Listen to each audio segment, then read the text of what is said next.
कार्यक्रम संपला असं आम्ही कुठे कधीच जाहीर करत नाही. कार्यक्रम इथे संपला असं आम्ही कुठे आणि कधीच जाहीर करत नाही. त्याचं कारण असं आहे की हा संपूर्ण कार्यक्रम हा महामानव विश्वरत्न बोधिसत्व डॉक्टर बाबासाहेब आंबेडकर यांच्या विचारांवर आधारित आहे. आम्ही जर इथे म्हटलं की कार्यक्रम संपला तर शंका निर्माण होईल की बाबासाहेबांचे विचार संपले की काय. मग लक्षात येतं की वर्षाचे 365 दिवस आणि आम्ही जरी 365 वेळा जन्म घेतला तरी देखील बाबासाहेबांचे विचार कधीच संपणार नाही. आणि त्यामुळेच आम्ही इथे असं फक्त एवढंच म्हणू शकतो की तुम्ही दिलेले आम्हाला प्रेमाची दाद, तुमची ही प्रेम आणि आयोजकांचं निमंत्रण हे पुन्हा यावं याची आम्ही वाट पाहू. तोपर्यंत तुमच्या आणि आमच्या मधला हा फक्त मध्यंतर आहे, इंटरवल आहे, नॉट द एंड. धन्यवाद. कार्यक्रम आपल्याला मनापासून आवडला असं मी म्हणणार नाही, पण मनाला कुठे स्पर्श करून भावला असेल जरा जोरदार टाळ्या. जोरदार धन्यवाद. मी सीमाताईंना विनंती करतो की आपण 2 शब्द व्यक्त करावेत. डॉक्टर बाबासाहेब आंबेडकरांचं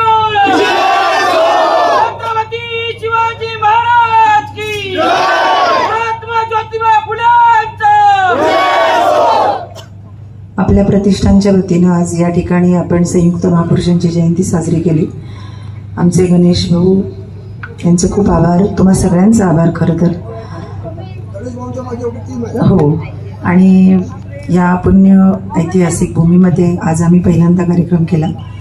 विनंती एकच आहे, बरेच निघून गेले होते, त्यांना त्यांच्यापर्यंत हा मेसेज द्या आणि हा कार्यक्रम गावागावात, खेड्याखेड्यात, घराघरात गेला पाहिजे. कारण तुम्ही आतापर्यंत अनेक कार्यक्रम या ठिकाणी या विचारमंचावर पाहिले असतील, आयोजित केले असतील, पण आपला कार्यक्रम आज बरंच काही तुम्हाला वेगळं पाहायला मिळालं, ऐकायला मिळालं. आणि म्हणून तुमच्या एका व्यक्तीने निदान 1000 लोकांना तरी सांगावं असं मी तुम्हाला विनंती करते या कार्यक्रमाबद्दल. आणि 4 एप्रिलपासून आम्ही सतत बाहेर आहेत. खरं तुम्हाला जाणवत असेल माझ्या आवाजावर प्रचंड स्ट्रेस आहे, औषधं वगैरे चालू आहेत, गुळण्या करतेच रोज, पण तरीही या विचारमंचावर आल्यानंतर एक ताकद मिळते या महापुरुषांच्या, राष्ट्रमातांच्या विचारांची, आणि मी उभी राहते. आमचे सगळे वादक कलावंत, गायक कलावंत, आमचे दयादादा, आमचे आज या ठिकाणी छानसा लाईट आमचे मोहनदादा, आणि ज्यांना सगळ्यांनी घडवलंय, किंग मेकर म्हणतो आम्ही, जॉली दादांसाठी जोरदार टाळ्या. तुमच्या माहितीसाठी सांगते की मी ओबीसी समाजातून, बहुजन समाजातून आलेली एक सामान्य महिला. अनेक वर्षापासून जॉली दादांच्या सोबत या शाहिरीच्या माध्यमातून महापुरुषांच्या चळवळीचं योगदान आम्ही शाहिरीच्या माध्यमातून सादर करतो.